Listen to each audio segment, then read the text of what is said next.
Boa tarde a todos. Obrigado. Tá todo mundo dormindo ou tá todo mundo bêbado? Senhores, vou tentar ter bastante energia aqui, como usual. Não prometo, estou bastante cansado com tudo que organização do evento, todos esses dias, mas vou me esforçar ao máximo. Uma coisa que eu acho muito importante nessa palestra é que, assim, se vocês tiverem alguma dúvida quanto a algum termo, tiver alguma pergunta que tenha a ver com o que está sendo mostrado, ou às vezes que não tem a ver, mas, sei lá, por algum motivo você acha que cola de perguntar naquele slide, pode perguntar, ok? A intenção é justamente passar informação que seja útil. Nenhuma informação que eu vou passar aqui é confidencial, mas ela está muito dispersa e a maioria das pessoas não tem acesso a encontrar isso de uma forma organizada. Essa palestra, na verdade, tem muito a ver com o meu trabalho, né? Vou só colocar aqui o próximo slide. Mas basicamente, assim, eu trabalho na Intel, tá? Eu trabalho num time de segurança da CPU, tá? Então, basicamente, o time que cuida que a CPU e os componentes da CPU sejam seguros, que se tiver alguma capacidade de segurança das instruções, que elas estejam presentes, se tiver um algoritmo de criptografia, que ele seja correto, que updates feitos ao microcódigo da CPU sejam corretamente aplicados. Nesse trabalho, né, quando eu entrei na Intel, eu não entendi exatamente por que a Intel queria que eu fosse trabalhar para eles. Eu sou um cara que veio de software. O mais baixo nível do software possível, né, o mais próximo do hardware, então, assembly, modos de execução de processador, mas ainda assim software. Então eu fiquei meio assim. Só que quando eu comecei a trabalhar lá, eu comecei a ver o quanto existe de software dentro do computador moderno. Tá? Eu estava muito desatualizado sobre diversas mudanças da arquitetura. Eu tinha, na verdade, uma dessas opiniões que é o mais comum de se ver, que é que o computador não tem mudado muito. Né? De fato, a nossa experiência com o computador não tem mudado muito, mas o computador em si mudou demais. Então é sobre isso que eu vou falar. Então, fiquem à vontade se surgir questões, se surgir perguntas e tudo mais. Uma coisa importante, eu não sou da Intel Security, eu não sou da McAfee, ok? Tipo, eu trabalho com CPU, eu não tenho nada a ver com software de segurança. Bom, eu já vou começar antecipando algumas perguntas que as pessoas às vezes fazem. Uma delas é sobre o gerador de números aleatórios, que está presente na CPUs Intel. Se alguém perguntar, ele é forte? Ele é um gerador forte. Obviamente, ele não é tão forte quanto um gerador de um hardware específico, mas ele usa a entropia inicial gerada por fatores físicos e a gente chama ele de um gerador de números aleatórios digital. O que isso quer dizer? Que é a grande crítica que é feita a esse gerador. Quando você fala que um gerador ele é digital, quer dizer que ele, de alguma forma, ele gera o começo da entropia e ele expande isso via um algoritmo. Tá? Então, ele não é 100% um gerador físico. Isso é feito para dar maior performance para esse gerador. Ele é seguro, ele é bom, ele é muito melhor do que se não usasse, se fosse só software. Agora, se você realmente quer fazer uma implementação extremamente crítica, use um dedicado de hardware. Uma outra questão, existe um modo de execução conhecido como AMT, eu até vou falar um pouco sobre ele, tá? Só que, assim, existe uma pesquisa bem legal que o pessoal do Insinuator tem feito. Se vocês não conhecem, a galera do Insinuator é o pessoal da Alemanha. Inclusive, tem dois caras dessa conferência alemã, que é a Troopers, que estão aqui também palestrando no H2HC. E eles estão fazendo uma série de blog posts sobre o assunto. Então, eu não quis destruir o que eles estão descobrindo. Porque algumas coisas que eu ia falar, na verdade, eles talvez em algum momento vão descobrir. Bom, uma coisa importante, algumas definições. Muita gente não entende que existe uma diferença entre o que é arquitetura e o que é microarquitetura. Então, em geral, a melhor forma de dizer é assim, pense que a arquitetura do seu computador é aquilo que tem a experiência do usuário. Isso é arquitetura. Isso, de fato, não muda tanto. O que seria mudar a arquitetura? Seria adicionar novas instruções, por exemplo. Então, quando saiu o x64, por exemplo, isso foi uma mudança arquitetural, certo? Adicionar novas instruções, adicionar coisas que interferem com o programa, com o modo como o usuário percebe o computador, isso seriam mudanças arquiteturais. A microarquitetura são coisas que são internas do processador. São coisas que, em geral, são mudadas de geração para geração. A maioria delas é completamente reescrita. E muitas coisas dela, inclusive, não é compatível entre uma geração e outra. Só que o usuário não tem essa percepção.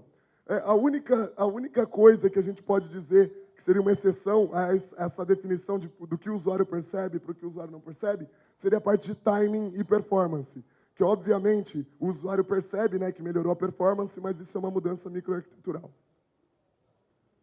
Muito bom. Então, assim, eu quis só colocar essas definições, tá? Eu sei que para algumas pessoas elas são muito básicas, para as outras nem tanto, mas para dar algum exemplo de algumas coisas que são arquiteturais. Então, sei lá, registradores, tamanho dos registradores, instruction set, né, que são as instruções, modos de endereçamento, tudo isso é arquitetura.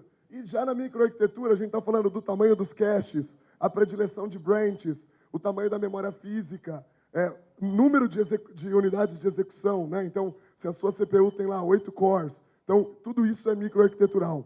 Isso não faz diferença para a percepção do usuário. Bom, o seu computador hoje, ele basicamente é assim, tá? Isso aqui é a plataforma do computador. Antigamente, nós tínhamos um elemento aqui, né? Que essa aqui é a South Bridge, né? Que agora a gente chama de PCH. Antes da South Bridge, a gente tinha para cima dela, a gente tinha a North Bridge. Ela não existe mais, ela veio para dentro da CPU. Tá? Então, aqui em cima, tá, onde vocês estão vendo Core, Cache, GFX, que é gráfico, o agente de sistema, controlador de memória, tudo isso daí é dentro da CPU agora. Tá? Por isso que a CPU está se tornando cada vez mais complexa, porque um monte de coisa que não era na CPU veio para dentro da CPU. Obviamente, todos esses outros dispositivos que se conectam na plataforma também têm que ser seguros. Certo? O seu computador como um todo tem que estar seguro. A sua CPU tem que ser segura. Os dispositivos conectados na plataforma têm que ser seguros. A Intel, particularmente, mas na verdade isso daí é verdade para todos os fornecedores de hardware modernos, ela oferece um negócio que é conhecido como Secure Boot. Muita gente mistura isso com boot protegido do Windows. Uma coisa não tem nada a ver com a outra. O Secure Boot, quando a gente fala em termos de hardware, é você garantir que o firmware que esse hardware está executando ele está correto, ele vai ser inicializado corretamente. Obviamente, para você poder garantir isso, você tem que ter algum mecanismo de update para o seu firmware, porque se tiver bug você quer corrigir, mas ao mesmo tempo, você não quer que alguém malicioso atualize o seu firmware. Vocês devem ter escutado bastante sobre o tal do Bad USB. Né? Todo mundo deve ter ouvido falar alguma coisa sobre o Bad USB. Qual que é a ideia? Os caras descobriram que alguns dos fornecedores de pendrive, por exemplo, eles não implementam Secure Boot. Certo? Eles não implementam uma forma real de garantir que o firmware que está sendo inicializado ali é protegido. Então, por exemplo, ontem na SASICON, o Travis Goodspeed, ele demonstrou a mesma ideia, só que com o HD. O seu HD tem um processador dentro dele, ele tem memória, ele tem cache, ele tem inclusive uma SD dentro do seu HD. Porque o tamanho dos discos começou a aumentar cada vez mais, que os algoritmos para você mexer a cabeça do HD são cada vez mais complexos. Então, você tem processador dentro do seu HD. Esse processador roda software, inclusive Linux. Tá? E o que acontece? Ele também demonstrou. Então, por exemplo, por um erro da Seagate, ele conseguiu atualizar esse Linux que roda dentro do HD. Então, o HD fazia uma coisa diferente do que deveria. O problema sempre vai existir. Porque, assim, se não fosse USB, seria qualquer outro dispositivo que, por exemplo, o seu modem. Tá? Esse é um desafio que faz parte, é inerente do hardware. As pessoas agora fazem isso virar mídia, como se fosse grandes coisas, mas isso é uma coisa que, assim, é o seu hardware. Eu acho que nós, como pessoas de segurança, temos que conhecer cada vez mais para entender esses perigos que tem quando a gente aceita um hardware. Certo? Um deles é isso, o seu hardware pode mentir para você. Tá? Se o firmware dele for comprometido, ele está mentindo. Beleza. Então, só para perguntar aqui, quem aqui já ouviu falar de I/O MMIU ou Intel VTD? Algumas pessoas. Beleza. Então, assim, qual que é a ideia do I/O MMIU? Basicamente assim, o que vocês acham? Isso é um chip ou é um software? Um chip? Tá, então vamos lá, deixa eu começar perguntando diferente. Vou falar o que é o I/O MMIU. A ideia é você ser capaz de, primeiro de tudo, garantir controle de DMA. Imagina que o seu dispositivo era capaz de falar diretamente com a memória sem passar pelo seu processador. Um dispositivo malicioso, obviamente, consegue escrever em qualquer lugar da memória, porque ele não passa pelo processador, então ele conseguia fazer coisas erradas, coisas ruins. FireEye é um dos grandes exemplos. Firewire. A minha voz não está saindo mais. Firewire é um dos grandes exemplos. Tá? É um dispositivo que faz DNA e vive sendo comprometido, vive tendo problema. A ideia do VTD é permitir que você controle esses DNAs. Obviamente, isso daí é muito relevante quando você fala de virtualização. Porque imagina que você tem um ambiente virtualizado. Você deu um dispositivo para uma máquina virtual. Você não quer que esse dispositivo faça DNA e escreva na memória de outra. Certo? Então, para isso surgiu o VTD. Beleza. Chip ou software? Ele é um chip, é fato. Agora uma pergunta. Onde ele está localizado? No processador. Tá? Perfeito. Está dentro do processador hoje. Ou seja, olha que interessante, né? O VTD, ele está localizado dentro do processador, só que ele está controlando dispositivos que estão lá longe, né? Eles estão, tipo, literalmente conectados na sua plataforma, né? Numa porta PCI, enfim. Agora deixa eu só voltar uma aqui para essa foto aqui. Beleza. Então o VTD está dentro do processador, justamente por quê?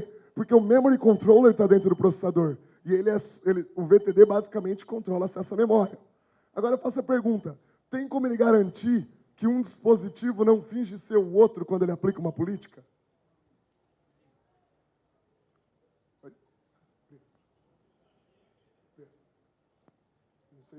Não sei usar. É muita tecnologia. Então, o memory controller está aqui, que está dentro do processador, certo? Então, basicamente, imagina que você tem um dispositivo aqui, no PCIe Express. Ele tá fazendo um acesso à memória. Vai passar pelo VTD. Só que o dispositivo está mentindo. Ele está falando que ele é um outro dispositivo. Tem como o VTD bloquear isso?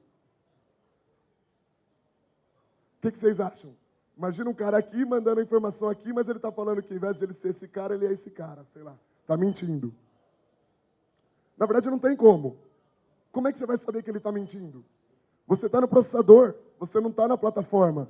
Você não tem acesso a olhar o que está acontecendo nesse bus para saber que a informação que você recebeu aqui em cima é verdadeira ou é falsa.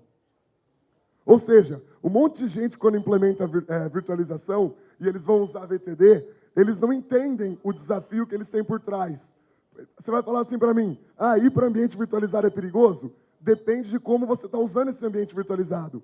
Se você pegar um hardware e deixar um pass-through, ou seja, deixar uma determinada máquina virtual literalmente ter acesso direto àquele hardware, o que é muito comum, e esse hardware suportar updates de firmware de forma errada, ou seja, ele suportar um firmware malicioso, porque o atacante, o dono daquela máquina virtual, atualizou esse hardware e colocou um firmware malicioso, não tem nada que o VTD vai fazer para te proteger.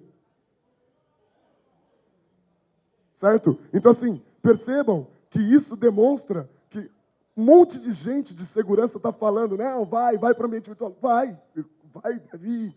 Só que preste atenção, entenda do que se trata quando você tem esse ambiente virtualizado. Existem formas de mitigação? Existe. Só que aí quando você compra a sua placa-mãe, né, basicamente a sua PCIe, você tem que ter certeza que ela tem os mecanismos de identificação do PCIe Express. Coisas que muita gente não faz. Certo? Compra qualquer placa-mãe, coloca no servidor e simplesmente depois vai reclamar porque vai ser onado e nem vai saber como está sendo onado. Isso é que é o mais interessante. Vai ser invadido e nem sequer vai ver, não vai saber o que está acontecendo. Muito bom. Então, já falei da IOMMU. Uma outra pergunta. Quantos IOMMU, quantos desses chips, já que a gente definiu que é um chip, quantos existem?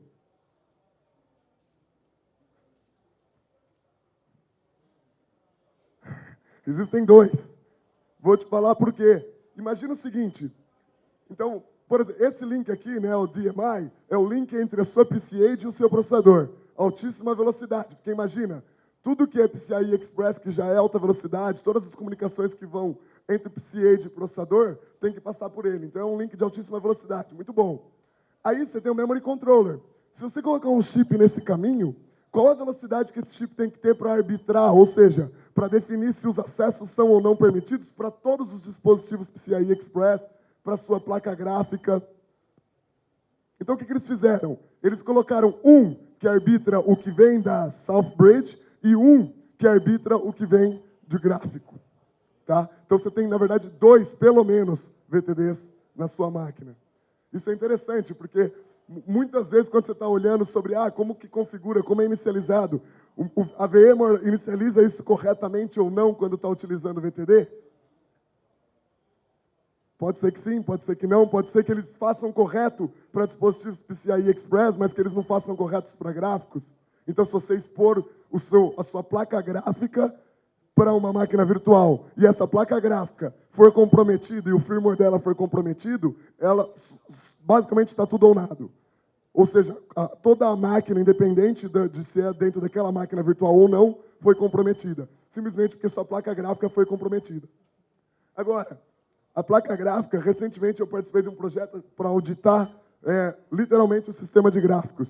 E assim, é muito complexo. Roda um sistema operacional ali, só para a gerência da placa gráfica. Tá? Então, assim, é um ambiente que por si só são anos e anos para conseguir testar a segurança disso, e não tem muito pesquisador de verdade tentando atacar e explorar vulnerabilidades na placa gráfica. Tem muita gente pesquisando a área de, eu vou rodar código na placa gráfica, tentar acessar memória, esconder código na placa gráfica, igual o artigo da FRAC, mas pouca gente tentando falar assim, peraí, essa placa gráfica, ela está renderizando conteúdo, ela é complexa, tem que ser complexa, porque simplesmente o problema que ela resolve é um problema complexo. Então, assim, encontrar vulnerabilidades nisso é uma área que ainda é pouquíssimo pesquisada.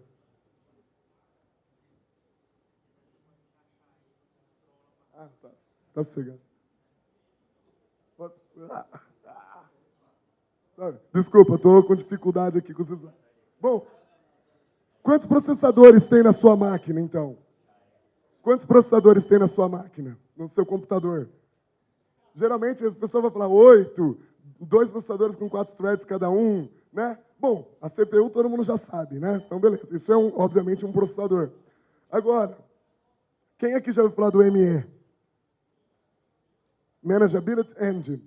Esse negócio é um negócio esquisito, no mínimo, tá? Ele é bem esquisito. Eu vou falar um pouco mais sobre ele daqui a pouco. Mas imagina que ele é um outro processador que está dentro do seu computador, todos os desktops, basicamente, e ele roda um sistema operacional, que é um sistema operacional real-time, enfim, mas roda um sistema operacional que roda aplicativos Java, que são capazes de fazer coisas independente da sua CPU principal, que tem acesso a tudo da sua arquitetura, toda a memória, sem ser arbitrado por ninguém.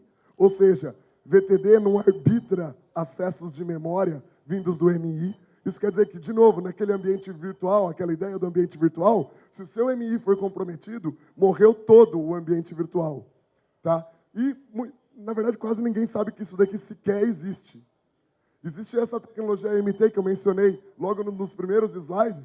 A ideia do AMT é você imagina, por exemplo, seu Outlook ou seu Thunderbird. Está o tempo todo recebendo e-mail, mesmo quando seu computador está desligado. É interessante, e realmente é isso que acontece. Essa tecnologia, ela existe para isso. É para você estar o tempo todo conectado, mesmo quando você não está com o computador ligado. Obviamente, ele vai rodar com energia, ele precisa de energia. Se você tirar totalmente a energia, não tem o que fazer, tá? Mas esse cara, ele está rodando. Ele é capaz de receber comandos, ele é capaz de fazer coisas, e a maioria das pessoas não sabem.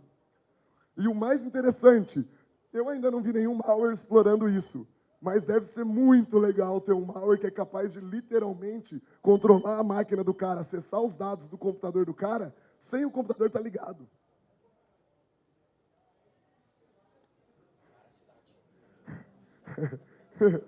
Bom, aí vem uma interrupção, né? Tipo, vamos ter que tratar a interrupção. Eu mencionei que roda Java, né? Esse cara, só para você ter uma ideia, ele roda um processador chamado ARC, é um processador embarcado pequeno. O sistema é real-time, como eu mencionei, roda Java. É interessante, porque Java, tipo, ele literalmente tem um interpreter Java rodando nesse processador, que está ligado mesmo quando você não quer, você, na verdade, não arbitra se ele está ligado ou não, a menos que você tire da tomada, certo? E assim, ele roda software de terceiros. E tem aqui o link para quem quiser aprender a desenvolver para esse ambiente, né, para o ME, para poder dar uma olhada. Existe um pesquisador que trabalha na X-Rays, ele é um dos desenvolvedores do AIDA Pro, o nome dele é Igor, e ele tem feito bastante engenharia reversa do ME. Quando eu entrei na Intel, isso foi uma das primeiras coisas que eu quis olhar o código. Porque eu tinha uma teoria. Imagina o seguinte, você validou uma aplicação de um terceiro. Então, esse terceiro coloca, na verdade, uma determinada vulnerabilidade. Porque todas essas aplicações de terceiros que rodam são validadas pela Intel. Essas aplicações têm que ser assinadas. Esse ambiente não permite rodar uma aplicação não assinada. Então, qual que era a minha ideia? A minha ideia era assim, você vai, como um terceiro, desenvolve um aplicativo bom, legal, interessante, útil. Você manda para a Intel, passa pelo processo de validação, de fato, seu aplicativo não é malicioso, é aceito. Mas tem uma vulnerabilidade que você deixou lá de propósito. Você explora essa vulnerabilidade e carrega mais código Java. Esse sim malicioso. Esse seu aplicativo vai estar rodando nas máquinas das pessoas, mesmo quando estão desligadas, e você consegue simplesmente atualizar e jogar mais código Java. Existem mecanismos na plataforma para evitar. Tá? A máquina Java que roda ali fica em tempo real validando que o código Java que ela está rodando, de fato, é o código correto. Mas, assim, para mim, isso daí é um problema indecidível. Um problema indecidível quer dizer que, por mais que eles façam algo muito bom e muito difícil de ser quebrado, não tem como ser impossível. Ok? Obviamente, isso iria exigir que o terceiro fosse malicioso. O processo de cadastro de terceiro é relativamente controlado, mas é uma coisa que é importante que se saiba. É uma coisa que é importante que as pessoas entendam sobre o computador delas. Falando de processador ainda, existe um outro processador que pouca gente conhece, que é a PCU, ou Power Control Unit. É um processador que também está lá dentro do seu computador, que também é independente da sua CPU, tá? E, basicamente, ela roda um sistema operacional puramente escrito em assembly. Esse sistema, ele roda, o chip que roda, imagina que ele é um x86 bem velho, ou estripado, sei lá, quase sem as coisas, não é um x86 completo. Então, ele tem uma AISA similar ao x86, mas não é exatamente. Ele basicamente tem watchdogs que ficam olhando voltagem. Mas, de novo, ele é um sistema operacional, ele tem um sistema operacional, ele tem código, ele está rodando, ele controla se a sua CPU ganha ou não ganha energia. Aí eles chegam e tem um modelo de Harvard. Eu não sei se já ouviram falar da arquitetura Harvard, mas a ideia é você separar o que é a memória que você usa do que é a memória de onde está o seu código. Beleza. Uma das coisas que acabei percebendo é o quê? Ele tem uma arquitetura de Harvard, mas ele tem que permitir atualizações. Algo que permite atualizações indica que aquilo que em teoria seria read-only tem que poder ser escrito ou, de alguma forma, alguma coisa que está em RAM tem que poder ser executada. E, de fato, é isso que ele acontece. No momento de você aplicar um patch nele, ele simplesmente permite a execução de código na RAM dele. Ou seja, ele é uma arquitetura Harvard, mas não é. Existe outro, bem legal, que é a PMC, que é a Power Management Controller. Também está no computador de todo mundo. Seu computador também não funcionaria sem esse, tá? A PMC, imagina que ela é a PCU da sua PCH. Né? Ela é a PCU da sua placa-mãe, basicamente. Esse cara, também roda um sistema, ele é muito similar a tudo que tem na PCU, ele também tem, basicamente.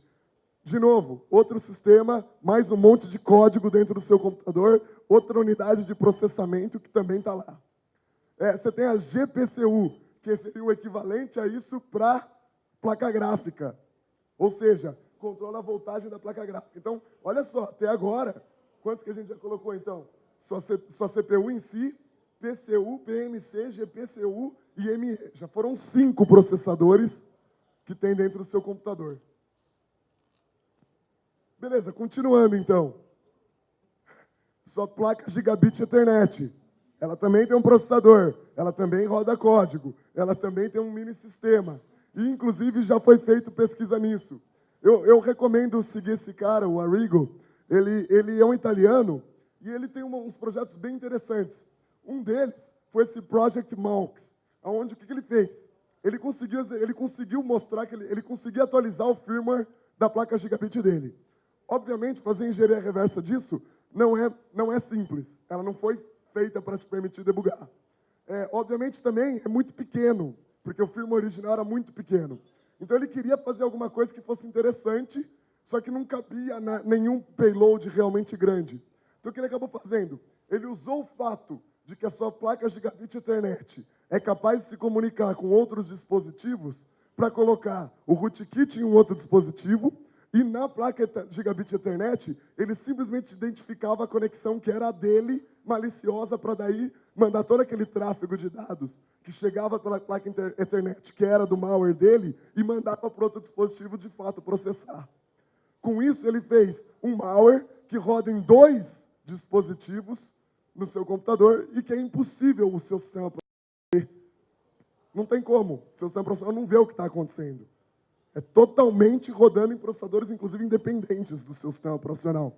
Você recebendo dados na placa de rede, mas a sua placa de rede fala, opa, peraí, esse aqui é um dado de controle do meu código malicioso, manda para outro dispositivo, sei lá, o código malicioso quer que eu leia o disco. Lê o disco, manda de volta, sem ninguém ver. Muito bom.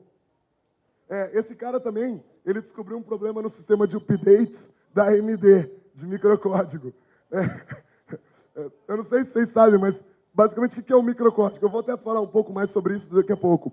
Mas o microcódigo é um código. Imagina que hoje, quando você tem assembly, todo mundo acha que assembly é o mais baixo nível, eu pelo menos achava. Mas quando você executa uma instrução assembly, ela é convertida pela CPU nas microoperações, que é o que de fato a CPU vai executar e vai processar, é uma lógica dentro da CPU. Hoje, a média é, a cada instrução da ISA, você tem, em média, 1.1 microoperações. Obviamente, algumas instruções são bem mais complexas, você tem um monte de microoperações, algumas menos complexas tem menos. Quando eu falo microoperação, entende que não é validações, esse tipo de coisa, não conta como uma microoperação. É literalmente instruções que a CPU em si entende. Ou seja, a sua CPU tem software também, né, a principal. Continuando, você tem um cara chamado VCU, que é de validação. Ele é utilizado justamente para poder descobrir testes, para poder usar a sua plataforma e garantir que a sua plataforma está operacional. A VCU, ela provê um negócio que a gente chama de Red Unlock.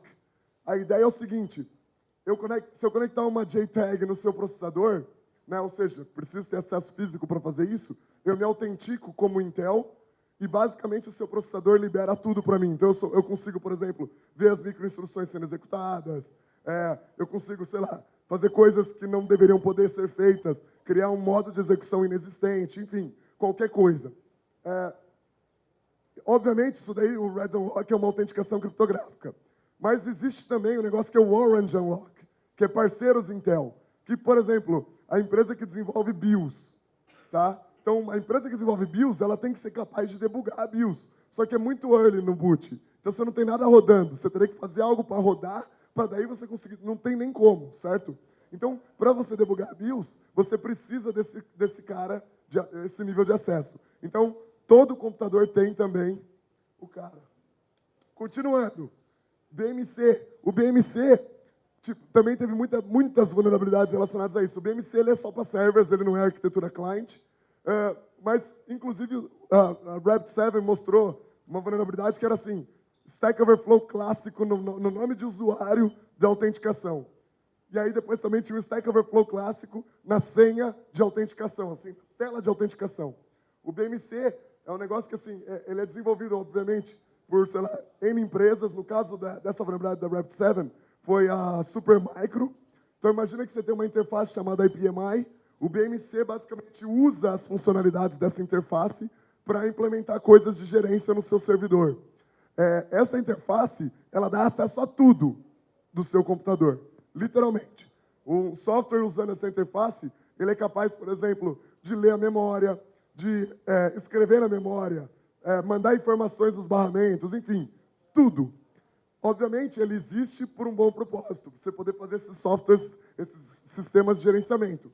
Só que aí vem, por exemplo, a Supermicro ou, sei lá, outras empresas e implementam esse software de uma forma não necessariamente convincente em termos de segurança. Né? Nesse caso, da Supermicro roda Linux, inclusive. Bem desatualizado. Legal. Então vamos lá. Quantos modos de execução o seu processador tem? Todo mundo aqui conhece, né? O modo real, o modo virtual, o modo protegido, modo SMM, né? São modos de execução da sua CPU. Isso aqui é o que todo mundo conhece, né? Mas aí, tipo, inclusive sobre SMM, teve um artigo recente na POC GTFO, é uma revista que, inclusive, algumas edições são lançadas durante a H2HC, onde os caras mostraram como usar um desses modos de execução para poder implementar um sistema de monitoramento de rede. Obviamente, o propósito é dual, né? A ideia do artigo era mostrar o uso malicioso da ideia. Mas existem outros modos que pouca gente fala. Sei lá, se você estiver pensando em x64, você tem o modo 32 estendido ou o modo 64 bits, mas não é exatamente uma forma de execução diferenciada do processador. Mas quem que já ouviu falar do VTX? Que é recurso de virtualização, não é o VTD, tá? Eu adoro as siglas que a Intel usa. Mas, enfim, o VTX é a capacidade de suporte à virtualização em hardware, né? Para você não ter que fazer isso em software. Quem que já ouviu falar do SGX? O SGX é uma nova tecnologia, eu vou explicar um pouco mais. Especificamente é uma das que eu estou responsável por garantir a segurança. Bom, tudo isso é meio que bullshit, né? Na verdade, beleza, e o que eu posso fazer? A verdade é, a intenção aqui por enquanto, é só mostrar para vocês como é complexo. Tá? É só mostrar. Essas informações são todas públicas. Tudo que você pesquisar ali, você acaba achando. Agora, como deu para perceber, quando você põe tudo junto, que dá para dar uma noção do que realmente está acontecendo, né? Beleza. Mas desses modos em si, um é novo, né? Que é o SGX, não está nem disponível ainda. Segundo a Wikipedia, vai ficar disponível em 2015. Eu não sei. É o que diz a Wikipedia. Mas existem outros modos. Existe um modo chamado CRAN. Alguém já ouviu falar do modo CRAN? Bom, existe um modo também chamado CAR. CRAN quer dizer Cache as Run. E CAR também. Olha que legal. Mas eles são diferentes. Eles querem dizer a mesma coisa, mas eles são completamente diferentes. CAR alguém aqui já desenvolveu rootkit para BIOS? Beleza. Obviamente, quando você está desenvolvendo algo muito cedo no boot, você não tem memória. Né? O computador não inicializou memória, sua BIOS não executou. Então, você não pode fazer, por exemplo, um call em assembly. Porque quando você faz um call, isso daí tem que colocar um endereço de retorno na stack, mas você não tem memória, então você não tem stack. Então, o CAR foi um modo que foi inserido para permitir você utilizar os registradores da CPU como se fosse memória. E aí você consegue dividir códigos complexos que trabalham muito cedo no boot em partes. Já o modo CRAN tem, inclusive, o modo CAR ele roda no último nível de cache. O modo CRAN roda no nível de cache meio, que a gente chama de MLC. O modo CRAN ele foi criado por um motivo completamente diferente, que é segurança. É permitir um ambiente de execução isolado, totalmente separado do sistema operacional atual. E aí entra, quem já ouviu falar do TXT? Fato. Notepad++, VI, todos eles são muito bons com TXT. De novo, eu adoro os nomes que a Intel dá para as coisas, porque você nunca vai conseguir procurar no Google por TXT e achar algo relevante sobre o assunto, né? Mas, bom, o TXT, qual que é a ideia dele? Ele foi criado para permitir, imagina que você está executando. Seu computador está lá executando. A gente sabe que não pode ser confiável. O estado de execução de um computador, em algum momento, ele não é confiável. Porque essa máquina pode ter sido comprometida, ela pode ter sido infectada, o sistema operacional pode ser malicioso. Então, a ideia do TXT era permitir você criar um ambiente de execução que seja de fato confiável. Isso foi o objetivo do TXT. O TXT é uma tecnologia velha, tá? Já deve ter uns 10 anos. Tá? Mas para vocês verem, numa audiência, num evento de segurança, pouquíssima gente conhece. Infelizmente, é um exemplo de como às vezes a gente tem tecnologia, mas está todo mundo tão preocupado em comprar produtos que tecnologia que estão lá já de graça, pouca gente usa. Uma coisa legal desse modelo, qual que é o problema do TXT? O problema é que ele sempre foi meio complexo para você usar. Tá? Ele sempre foi. Mas ele realmente consegue te deixar usar um código mensurado num ambiente completamente isolado de segurança. O que você poderia simplesmente fazer seria usar esse ambiente seguro de mensuração e de execução para você ver como está o seu sistema e mandar para uma entidade externa, por exemplo. ou seja, detecção de intrusão, certo? Mas hoje, a forma como esses softwares são implementados, eles estão rodando no modo kernel. Então, eles estão lutando contra o rootkit. Uma hora eles até detectam um, da outra hora eles não vão detectar. É por isso que a solução nunca é eficiente, sendo que já existe isso há 10 anos. Já poderia ser feito de uma forma melhor e diferenciada. Bom, continuando.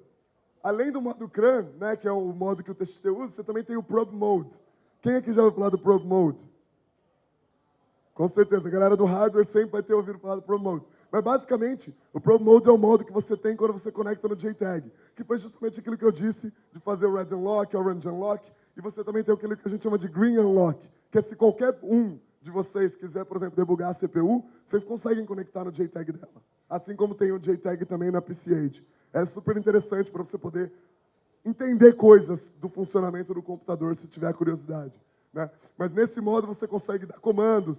Uma coisa interessante, eu vejo muita pesquisa sobre SMM, né? Que é um modo de execução do processador que já várias vezes tiveram rootkits. É um modo extremamente complexo, ele também roda independente do sistema operacional, numa área de memória protegida pelo hardware, enfim, tem uma série de problemas.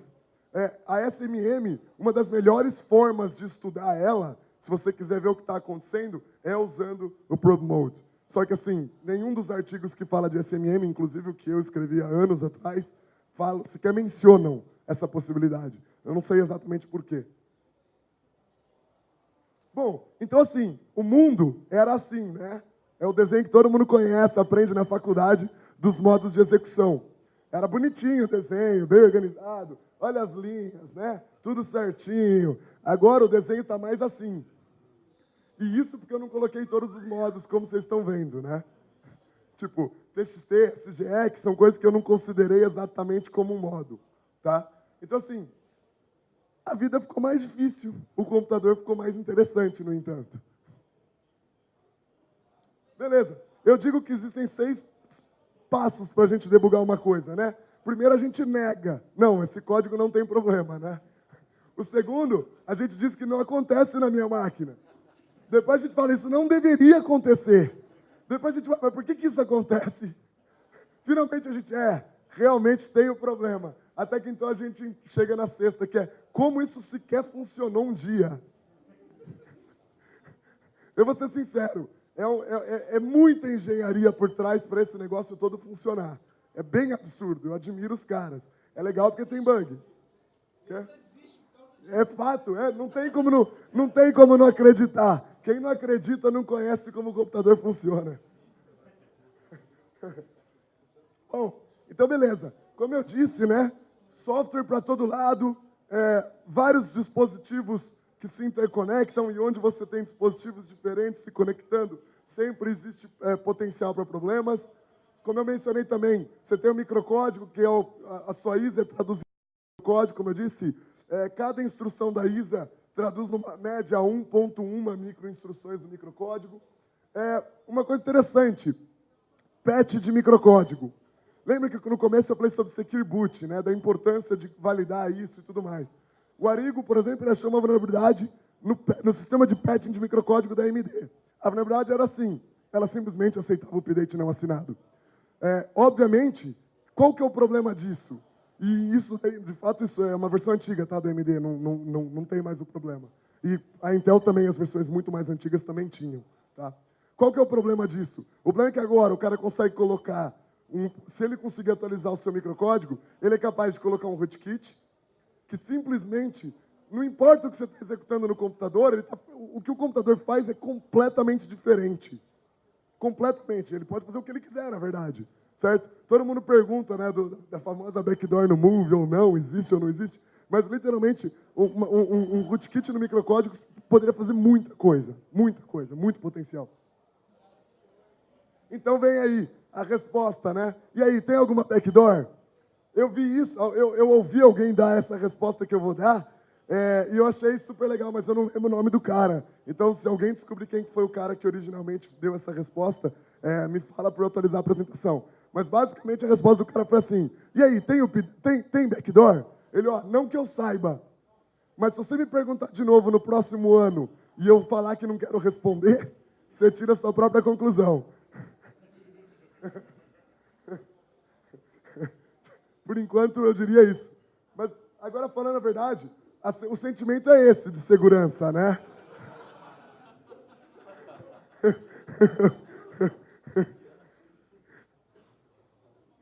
Bom, uma coisa importante, e agora falando sério, tudo isso é só para mostrar que é complexo, que existem N coisas potenciais, e a importância do pesquisador entender os problemas, porque a galera está todo mundo usando coisas sem ter a menor noção. Então todo mundo vai para a virtualização, o que na minha opinião é bom, porque dá a chance da gente refazer um monte de coisa que estava errado, mas eles vão sem entender o que eles estão fazendo.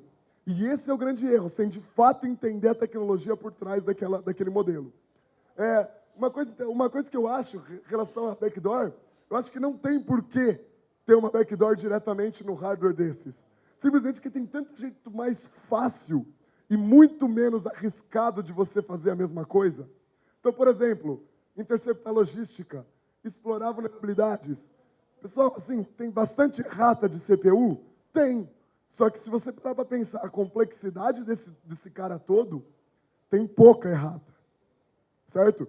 Beleza, o nosso time é bom pra caramba? Talvez, deve ter nego bom lá. Eu já fui o pior exemplo. Mas deve ter nego bom, certo, no nosso time olhando. Legal. Se a gente está achando todas as unidades? Não, não estamos achando todas. Tenho certeza que não estamos. É muito complexo, é muito grande.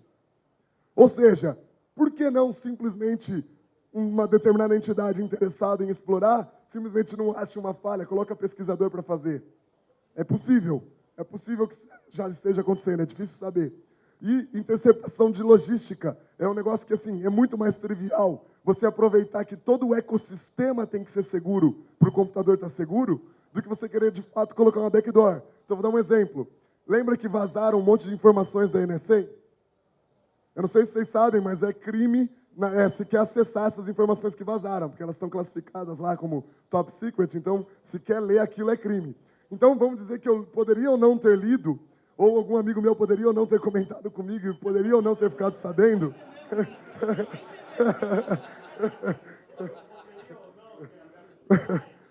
Mas uma das coisas que mostrou nesse documento, né? Um dos rootkits que eles tinham, que na verdade foi um dos que mais me chamaram a atenção, ele literalmente parecia milagroso, né? Tudo que o rootkit fazia parecia milagroso. Então eu comecei a olhar mais os detalhes técnicos, né? Junto com esse meu amigo que estava me contando. Então ele me falava uma coisa, eu contava, ele vinha e contava. Mas basicamente o que eles fizeram, na verdade, ao invés de simplesmente explorar uma vulnerabilidade no hardware ou qualquer coisa, eles simplesmente encontraram vendors que não tinham o update assinado. Qual deles, por exemplo? Dell. Sabe os storages da Dell?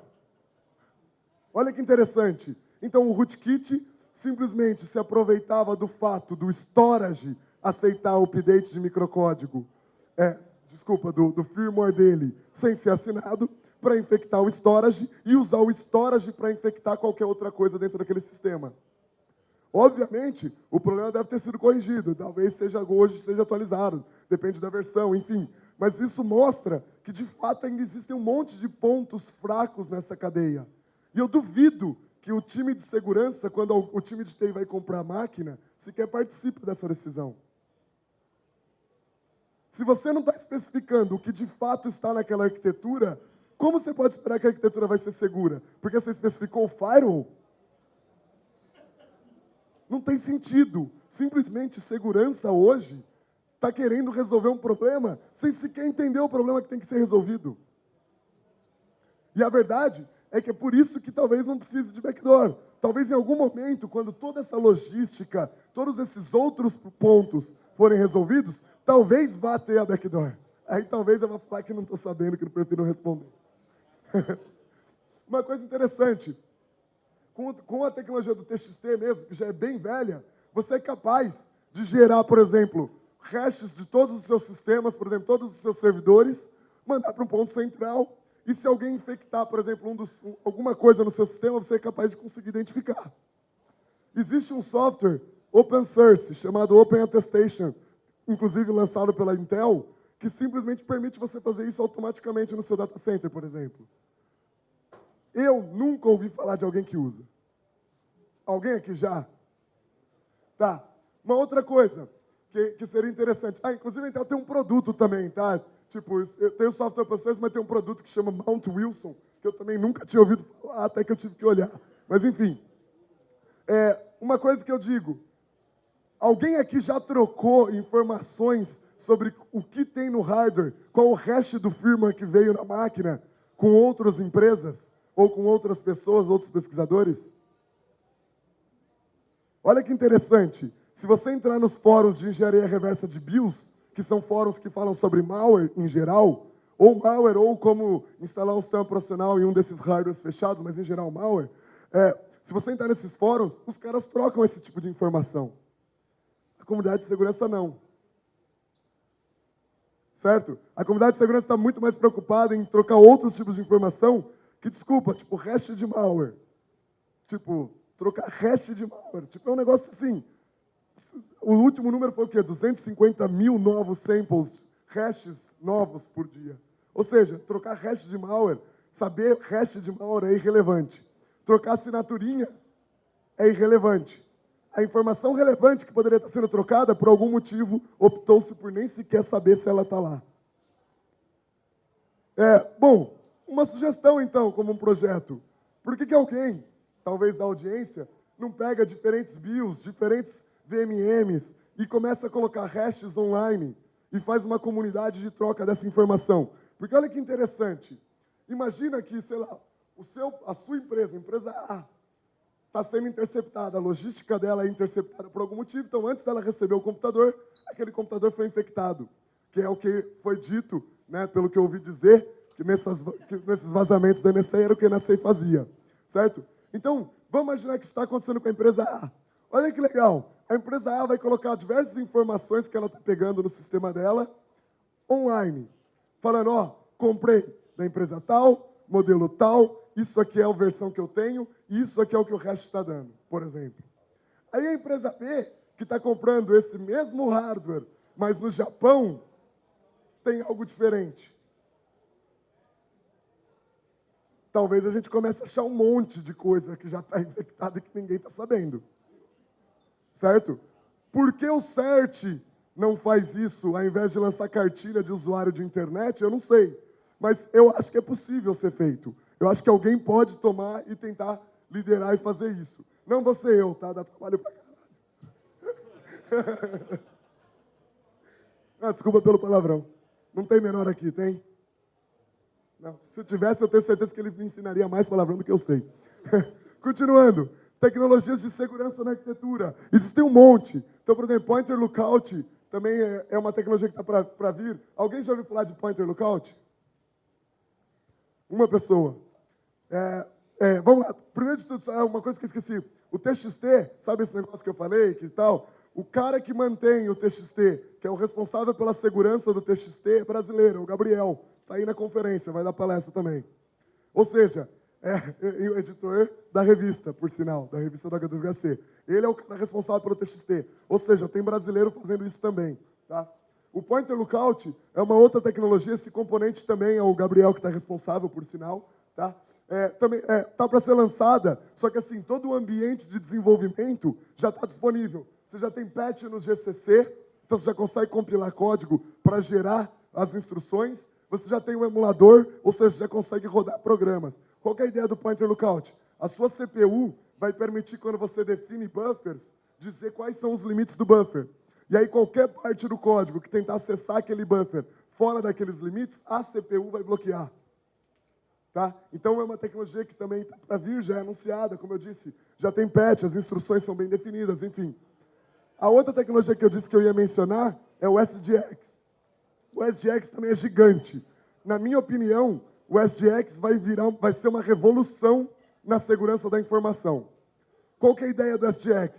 A intenção é você dar um ambiente de execução completamente independente para uma aplicação, mas sem ser tão complexo quanto o TXT. Porque o TXT, infelizmente, era realmente difícil de se implementar no topo dele. Mas o SGX não. Ele vai basicamente ser a mesma coisa que o natural, o seu sistema operacional, o seu compilador, que vão fazer o serviço para você de inicializar esse ambiente. E eu vou dar uma explicada de como isso daí funciona. Como eu disse, o SGX especificamente, eu sou a pessoa responsável por garantir a segurança dele. Ele tem muita coisa, muito código. Então, se surgir alguma pergunta, me avise. Mas imagina o seguinte, hoje, qual que é o modelo de segurança atual, né? Então, você tem um sistema operacional rodando no hardware, você tem as aplicações que podem ou não se comunicar, o sistema operacional que vai arbitrar as formas de comunicação dessas aplicações, né? Ele é capaz de falar, ó, essa aplicação está isolada na memória, isolada dessa outra, enfim, esse é um modelo hoje, né? Obviamente, esse modelo é bonito até que alguém vai lá e explora o seu sistema operacional. Explorou o sistema operacional, acabou a segurança do todo, certo? O seu sistema operacional deixou de ser confiável, morreu tudo. Então, assim, fazer plugin bancário que força todos os usuários a instalar Java não melhorou a segurança de ninguém, na verdade piorou. Porque o plugin bancário não vai impedir o modelo de ataque que um malware utilizaria e ainda expõe os usuários ao Java, que é Just Another Vulnerability Announcement. É o que quer dizer Java. Não tenho nada contra, tá? Bom, se você pensar dentro... Como que o SGX vai conseguir fazer isso? O que o SGX quer fazer? Ele quer dar um ambiente isolado de execução. Para isso, ele conta com um cara chamado ME. Olha que bonito. Lembra que eu falei ME, que era o outro. Esse é MEE. O que vocês não imaginam de conversa de louco que acontece nos corredores?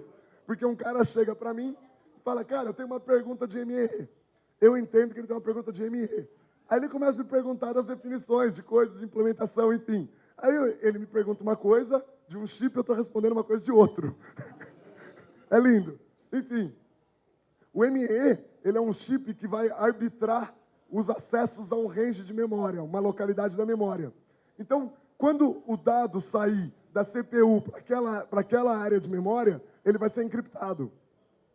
Então, sabe aquele negócio que todo mundo pede há anos sobre você ter memória encriptada? Literalmente, a memória está encriptada durante toda a execução da sua aplicação. E não é igual é hoje, que você encripta, mas aí você é obrigado a decriptar a hora que você vai utilizar. O ME vai te prover. E olha que legal, a academia fala um monte de homomorphic encryption, que é a ideia de você ser capaz de acessar dados já criptografados. Essa ideia é muito mais simples de implementar, é muito mais performática e funciona bem hoje, enquanto a academia ainda está lá nos sonhos. Bom, qual que é a ideia? Então pensa que você vai pegar, ao invés de você ter todo o sistema operacional confiável, a sua própria aplicação vai poder criar containers, e esses containers são totalmente isolados. O sistema operacional não tem acesso a ela, a própria aplicação não tem acesso a ela. O máximo que o sistema operacional pode fazer é falar, não roda. Mas se não rodar, também o segredo não vem. E quando o segredo está dentro de uma área de memória que é criptografada, que o sistema operacional não tem acesso. Obviamente, você tem essas áreas, certo? Ou seja, se tiver alguma vulnerabilidade dentro do próprio container, beleza, essa vulnerabilidade de fato pode ser explorada.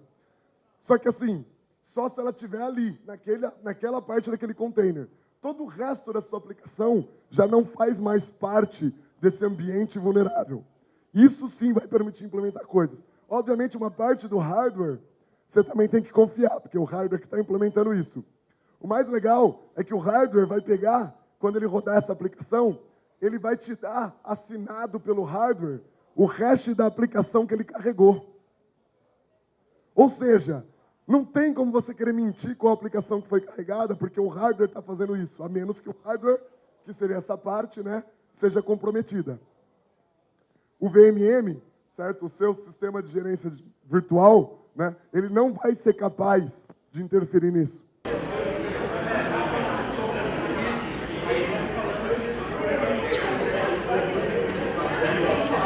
Claro.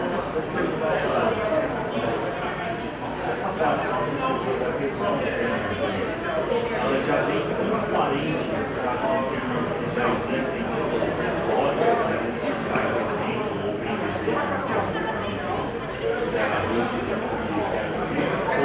ela precisa de uma nova implementação para que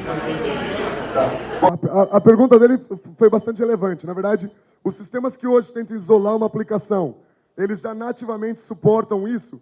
Na verdade, vão existir novas instruções. Essa tecnologia é implementada com um conjunto de novas instruções. Então o container vai ter que chamar essas instruções e definir que parte dele é a parte que ele quer executar, que é a parte confiável. Certo? Então imagina que você tem sua aplicação vai chamar, criar um container, né, criar um enclave e chamar uma função dentro do enclave. Essa parte é protegida, a parte é confiável. Então, por exemplo, o que você poderia fazer? Só como um exemplo, tá? Vamos imaginar que esse código que está rodando aqui, ele inicializa uma conexão SSL com algo fora, com um servidor na internet. E ele puxa o código em si da sua empresa para cá. O código da sua empresa nunca vai ser conhecido. Obviamente, isso tem um potencial para malware. Todo mundo concorda? Porque você pode criar um malware onde o código do malware nunca vai poder ser conhecido. Para isso, para evitar o código de malware, esses caras, esses containers só são ring 3.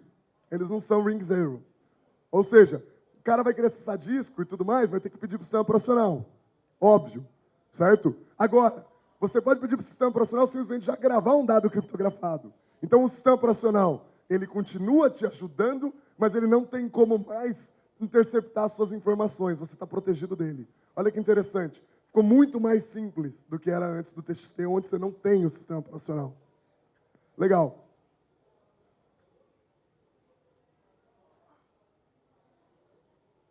Obviamente, esse código, quando ele retornar, ele pode retornar normal para a função. Isso daqui, a forma como ele é implementado, fica transparente para o programa em si. Isso é um problema do compilador, junto com o sistema operacional, de criar ou não os enclaves, enfim. Legal. O ME, como eu disse, é o chip criptográfico. Então, o ME está dentro do pacote da CPU, né? Ele é mais um chip dentro da CPU, tá? E ele arbitra os acessos à memória. Simplesmente, ele tenta evitar replay, né? Então, ele sabe que é um dado que ele já acessou antes, então ele tenta evitar ataques de replay, e ele simplesmente garante integridade, tá? A forma como ele é implementado, eu não tenho certeza se essa informação em si é pública, mas é um AES com Galois Counter Mode. É relativamente relevante, mas é basicamente criptografia. Então, imagina que legal. Dentro do seu core, dentro da sua CPU, o dado está disponível. Mas quando ele vai para a memória, existe um chip que simplesmente embaralha os dados e o dado agora está criptografado. Então, mesmo que alguém, de alguma forma, consiga acesso àquela área, se não for via o pacote da CPU, se não for via o ME, simplesmente o acesso, mesmo que seja feito, ele está criptografado. Olha que legal, porque você simplifica muito mais a forma de proteger. Porque lembra todos aqueles hardwares que faz DMA, que tem acesso direto à memória, aquele problema que eu falei lá no começo, que parecia aleatório, que eu parecia ter falado aquilo sem ter utilidade nenhuma? Aquele problema foi resolvido, basicamente, com uma tecnologia dessas. Porque aquele hardware pode acessar a memória, de fato, só que ele simplesmente vai mudar um dado, a hora que esse dado for ser acessado, for ser lido, simplesmente o MAC dele não vai bater e esse dado vai ser descartado. Então, o seu programa continua sendo protegido. Para mim, vai revolucionar. Só que os malwares vão abusar antes das empresas fazerem coisas, eu acho também. Qual que vai ser a forma de você analisar um malware a partir de uma coisa como essas? Vamos imaginar que você comprou um computador que tenha isso, e um malware instalado lá abusa essa funcionalidade, ele carrega um driver no seu kernel que simplesmente faz o que o código do malware que está no enclave pede. Ou seja, o código do enclave você nunca vai ter e o driver que o malware instalou é só um proxy. Certo?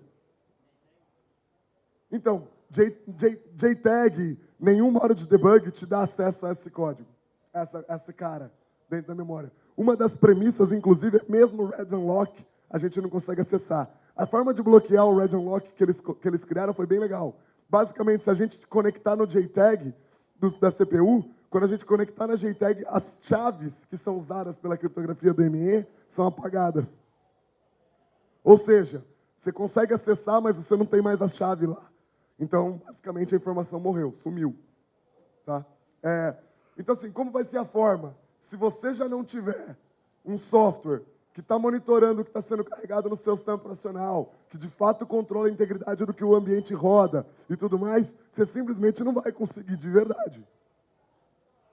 Por isso a tecnologia, obviamente, você vai ter a opção de desabilitar ela. Mas é um novo paradigma, é um novo problema que também as pessoas vão ter que estar conscientes que existem.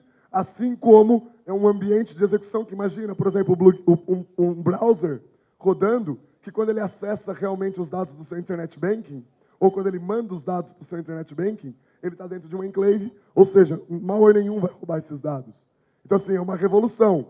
Os malwares vão provavelmente usar primeiro. Então, assim, as empresas vão estar sabendo. Bom, isso aqui são as instruções que foram criadas para você criar enclave e apagar enclave. Foram 13 novas instruções adicionadas. Mas uma das coisas mais legais, que foi o motivo de eu querer mostrar isso, é simplesmente assim, todas essas tecnologias, vocês estão vendo que o hardware está evoluindo para ajudar. O hardware quer ajudar a segurança. Só que as pessoas de segurança têm que começar a entender e querer ser ajudadas para fazer a solução correta, e elas têm que saber o que está acontecendo. Legal. Eu cobri um monte de pontos, mas ainda assim existem muitos outros na arquitetura que, assim, pouquíssima gente está olhando. Então, por exemplo, BIOS. Cara, assim, tem muita coisa de BIOS. Os pesquisadores do grupo da Intel, inclusive do mesmo time que eu, têm lançado várias vulnerabilidades de UEFI, que têm conseguido algum sucesso em corrigir, mas ainda assim tem muito. Aliás, também tem pesquisador do Mitre envolvido, tá? Não é só da Intel. Uma coisa que foi lançada, que eu não sei se alguém aqui já ouviu falar, chama ChipSec. Alguém aqui ouviu falar? Então, o ChipSec também é um projeto, está no GitHub, também gratuito, open source e tudo mais.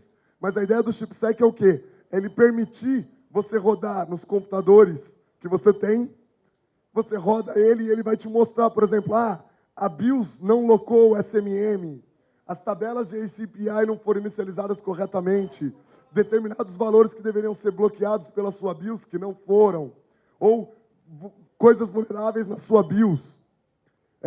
Tudo que a BIOS deveria fazer, mas não faz, o ChipSec é capaz de te mostrar. E é interessante, porque Open Source foi anunciado recente, tá? Inclusive, eu tenho algumas contribuições de código no ChipSec, mas o ChipSec em si, as empresas deveriam estar usando, as pessoas de segurança deveriam estar sabendo. Para você ver, todos nós estávamos sabendo do Bad USB, que não tem nada de novo. Eles simplesmente mostraram em um vendor que eles descobriram que tinha aquele problema. Enquanto coisas que a gente poderia estar usando hoje para proteger os nossos sistemas, nós não estamos sabendo. Eu acho que nós estamos olhando as notícias erradas. A mídia que está dando essas notícias, obviamente, não sabe o que está fazendo.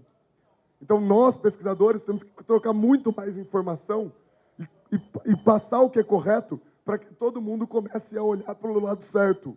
Tá? Então, quem nunca rodou isso, eu recomendo que corra e rode.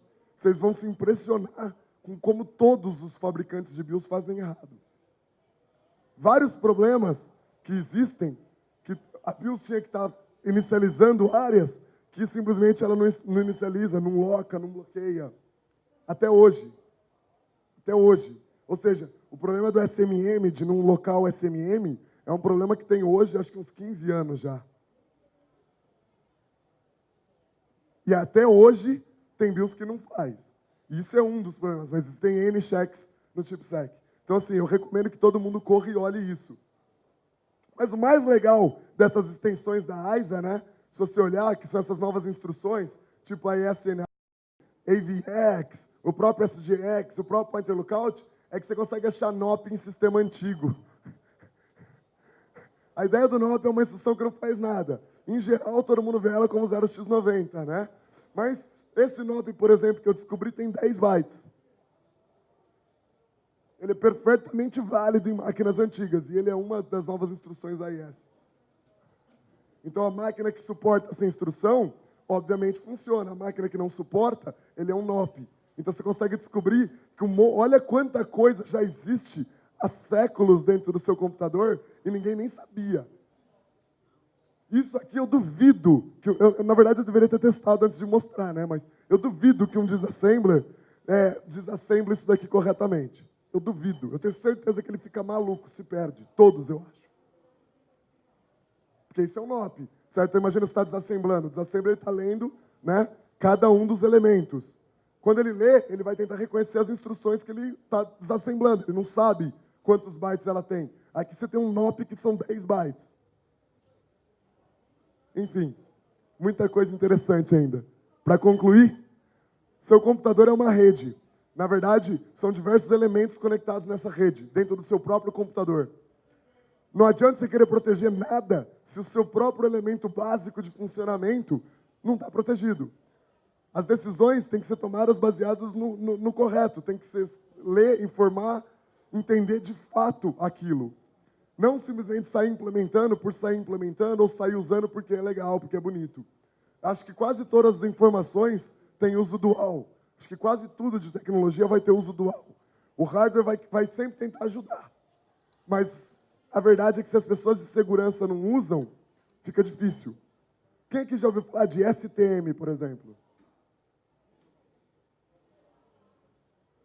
Lembra que eu mencionei da SMM, que tem um monte de rootkit, um monte de coisas que usam, que abusam, inclusive um paper novo que foi lançado recente e tal. Então, a SMM, já existe uma tecnologia chamada STM, que permite você arbitrar e dividir os acessos do que a SMM tem. Então, o código rodando na SMM, ele não consegue destruir o seu computador como um todo. Eu não conheço nenhum vendor que implementa. Nenhum. Não conheço o use case dele. Mas a tecnologia está lá, ela existe. Por que as pessoas de segurança das empresas não estão exigindo que essas tecnologias sejam usadas, sejam implementadas, adotadas, ou não estão tentando elas, ou os pesquisadores não estão se unindo para fazer coisas? Eu não sei. Talvez a informação esteja tão dispersa de fato que ninguém mais está conseguindo olhar para o todo. Com isso, muito obrigado. Está aí o meu e-mail. Quem quiser, se quiser fazer alguma pergunta agora também, tá bom. Se quiser depois também, tá bom também. Obrigado, senhores.